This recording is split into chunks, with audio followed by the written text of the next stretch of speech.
esta oportunidad revisaremos el tema de la entrevista médica.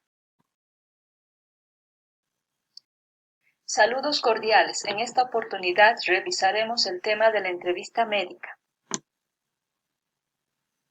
La entrevista es un instrumento de fundamental importancia en la práctica médica. Es esencial para realizar la historia clínica y para entablar una relación adecuada que va a superar los factores técnicos, ya que los factores más humanos de relación tienen una gran importancia para que el paciente se sienta comprendido y deposite su confianza en el médico, lo cual ya en sí mismo puede ocasionar un alivio de la sintomatología y un mejor pronóstico a largo plazo. Por lo tanto, la entrevista constituye el momento de encuentro de los participantes de un vínculo que persistirá a lo largo del tiempo, modificándose y evolucionando con sus protagonistas. Al momento de iniciar la conversación en la primera entrevista se pueden emplear frases de acogida que centran la conversación tales como ¿qué lo trae a consultar? ¿Qué molestias ha tenido? ¿En qué le puedo ayudar? En esta primera entrevista lo que predomina es la recolección de información, y la información en medicina no solamente está referida a datos objetivos. El médico también observará atentamente la afectividad del paciente, su estilo de comportamiento, las características de su pensamiento y su modalidad de relación, ya que todos los datos obtenidos de este tipo de observación constituyen una rica y útil información adicional que contribuyen a lograr una aproximación diagnóstica y la implementación de un tratamiento médico más efectivo. Entonces, la entrevista médica es una herramienta que permite recabar información que fundamentará una hipótesis diagnóstica, también facilitará la comunicación de dicho diagnóstico y de la propuesta de tratamiento, y permitirá el control y la evaluación de los resultados del tratamiento implementado. Durante la entrevista inicial también hay que tomar en cuenta que el paciente elabora una primera impresión y opinión sobre el médico, que puede verse influida por la información previa recibida a través de otros pacientes que le han recomendado a ese médico o a esa institución sanitaria. Frecuentemente el enfermo analiza al médico, sobre todo durante la primera entrevista, en un afán de obtener elementos de juicio sobre su capacidad profesional, su personalidad y el modo en el que establece su relación terapéutica con el paciente. Por este motivo, las dudas o inseguridad que puede tener el médico, sobre todo al inicio de su carrera, no deben hacerse ostensibles ni al paciente ni a los familiares. Además, la entrevista médica es en sí misma terapéutica. Desde el momento en que una persona decide recurrir al médico para que éste le ayude a conservar su salud o porque se siente enferma, comienza a percibir cierto alivio, ya que irá al encuentro de un profesional que con sus conocimientos ayudará a lograr estos propósitos. Sucede frecuentemente que algunos síntomas se alivian o desaparecen luego de la visita al médico antes de haberse iniciado el tratamiento prescrito por él. Es necesario escuchar con atención y dedicar el tiempo suficiente al paciente, especialmente durante la primera entrevista, para que éste llegue a la conclusión de que se lo ha atendido suficientemente bien como para que su caso haya sido comprendido por el médico y éste le pueda procurar lo que realmente necesita. De lo contrario, se corre el riesgo de que el paciente no se sienta satisfecho y considere que el médico no ha reunido toda la información necesaria para establecer un diagnóstico certero y como consecuencia no realice el tratamiento adecuadamente, por lo que el paciente puede disminuir la dosis o hacer caso omiso del tratamiento indicado, favoreciendo indirectamente que la enfermedad tome un curso desfavorable. La entrevista no debe ser tan sistemática que las preguntas den la impresión de un interrogatorio. Los primeros minutos deben ser dejados para que el paciente exprese sus molestias y dé a conocer el motivo de su consulta. Posteriormente, en la medida que el médico se orienta respecto a los problemas, toma más control de la entrevista para precisar mejor las molestias, con lo cual la entrevista es más fluida, natural y espontánea. Generalmente los pacientes se tornan más ansiosos si ven que el entrevistador está tomando anotaciones al tiempo de realizar la entrevista, porque da la sensación de que el médico no les está prestando la suficiente atención.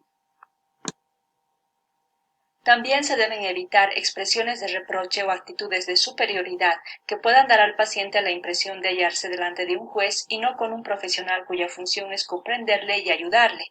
Conviene evitar incluso disposiciones materiales que ubiquen al paciente en una posición de inferioridad. El paciente debe sentirse cómodo, relajado, en un ambiente de naturalidad y confianza. El ambiente donde se realiza la entrevista debe propiciar un ambiente agradable, debe ser lo suficientemente silencioso y evitar interrupciones o la presencia inesperada de personas, incluso de personal sanitario auxiliar, ya que pueden limitar la exposición de problemas íntimos o lesionar el sentido de pudor durante las exploraciones somáticas.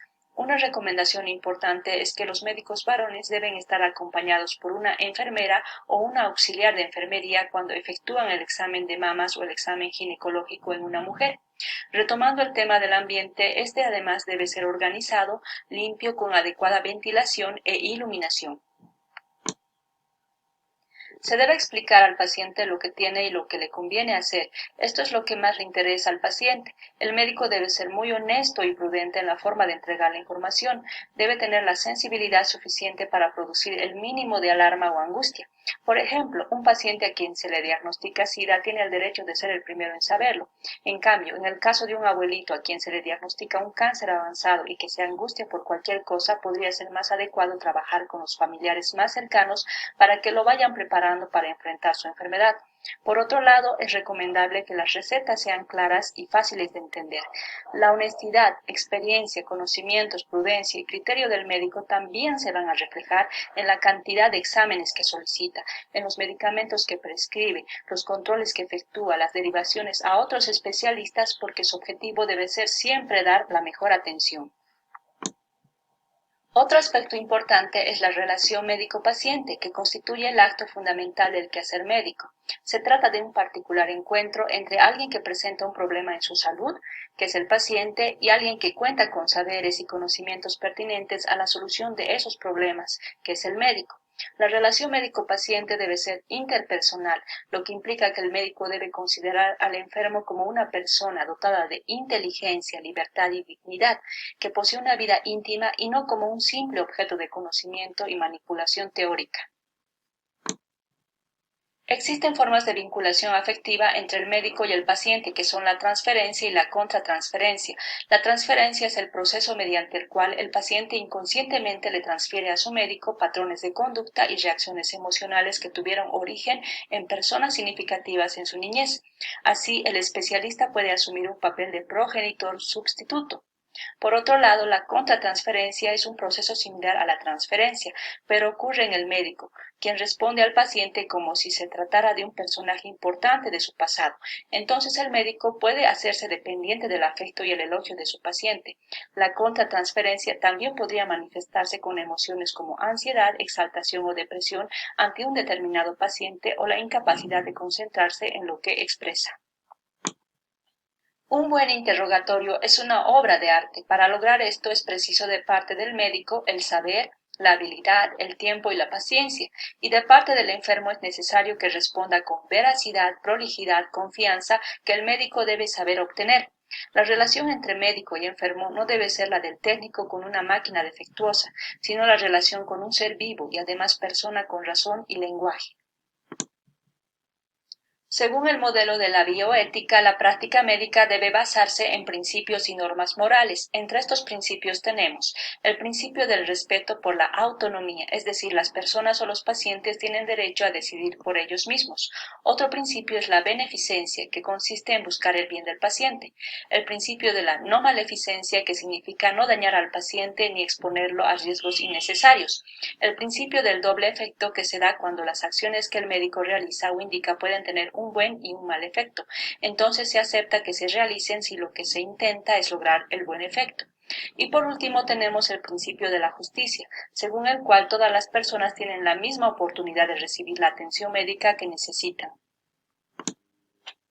Y entre las normas morales básicas tenemos la veracidad, que sustenta la confianza, que a su vez es uno de los pilares de la alianza terapéutica, y la confidencialidad, que es un principio muy arraigado en la tradición médica que promueve la confianza. Este principio solo puede ser infringido cuando se trata de prevenir riesgos o daños graves a terceros. Son diversos los motivos por los que el médico presta atención clínica. En primer lugar, veremos cómo el médico siente y realiza su condición de tal. Aquí se destacan tres motivos esenciales: la vocación, la formación y la profesión. La vocación es la inclinación profunda hacia la profesión.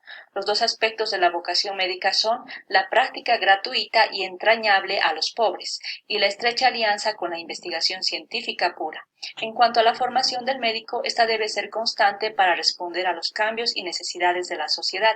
Y en cuanto a la profesión, que se refiere a la forma en la que el médico entiende y practica la medicina, es decir, cómo la sociedad orienta ese ejercicio, el paciente no debe ser objeto de lucro, sino que debe ser considerado un sujeto y persona doliente. En segundo lugar, veremos cómo el médico es como persona, y aquí destacamos tres rasgos principales. Debe ser temperamental en el sentido de poseer una intensa simpatía, ser benéfico, espontáneo y capaz de luchar contra la dificultad exterior. En lo mental debe tener una capacidad de observación comparativa.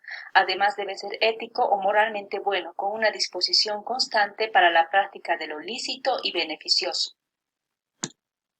Y en tercer lugar, veremos cómo el médico se halla dispuesto frente al enfermo que va a asistir. Esta relación se inicia cuando alguien es presentado o se presenta como enfermo, y lo que ocurre en este momento inicial es de importancia excepcional y a veces ejerce una acción irreversible sobre la personalidad del enfermo.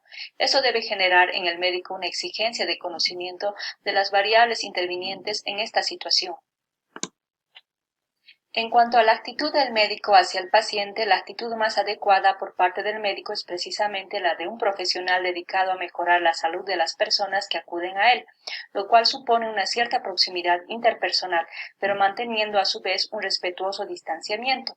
En este sentido, el médico debe centrarse en los problemas del enfermo, evitando exponer al paciente problemas o situaciones vividas por él, aprovechando posibles analogías, ya que entonces se invierte el papel de ambos, destruyéndose el carácter propio de la relación médico-enfermo.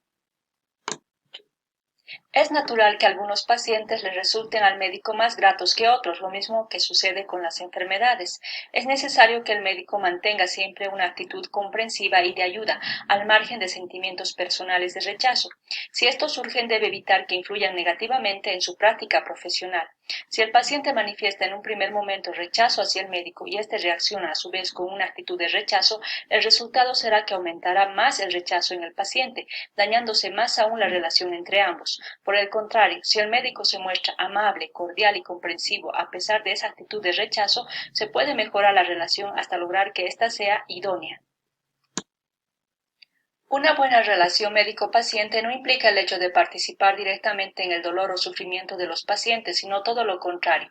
Es necesario establecer una relación amable y cordial, incluso intentar ponerse en el caso del enfermo para así comprenderlo mejor, pero con la finalidad de ayudarlo a resolver esa situación, no con la de compartir emocionalmente su dolor. Esto ya lo hacen sus familiares y amigos. El médico tiene una función diferente. El paciente comprende perfectamente que esta situación es la más indicada para que el médico pueda actuar con mayor eficacia. Por otro lado, hacerse cargo emocionalmente de los sufrimientos de los enfermos llegaría a constituir una carga insoportable y nada beneficiosa para su ejercicio profesional, con lo que todos serían perjudicados. Es importante olvidarse de estos problemas cuando concluye el ejercicio profesional. La confidencialidad es imprescindible en todo acto médico. El médico está éticamente obligado por secreto profesional a no divulgar la información obtenida de un paciente, salvo que éste se lo autorice expresamente. A veces el enfermo le miente al médico o le oculta algo. Esto puede tener diversos orígenes. Muchos pacientes no tienen suficiente confianza como para señalar al médico que no han cumplido con el tratamiento. Piensan que el médico puede tomar una actitud hostil hacia ellos por este motivo y prefieren ocultárselo a pesar de que comprenden que su falta puede perjudicar el curso del tratamiento. Para evitar este problema es conveniente que el médico pregunte con naturalidad si el paciente ha llevado a cabo lo acordado, admitiendo de entrada la posibilidad de que esto no haya sido así. Otras veces el enfermo oculta la verdad por la vergüenza que le supone admitir su falta. Descubrirle abiertamente puede ser un error imperdonable, ya que la mentira es un mecanismo de defensa del paciente que transitoriamente le permite mantener a flote su conexión con los demás. Si se lo arrebatamos, el paciente puede hundirse definitivamente.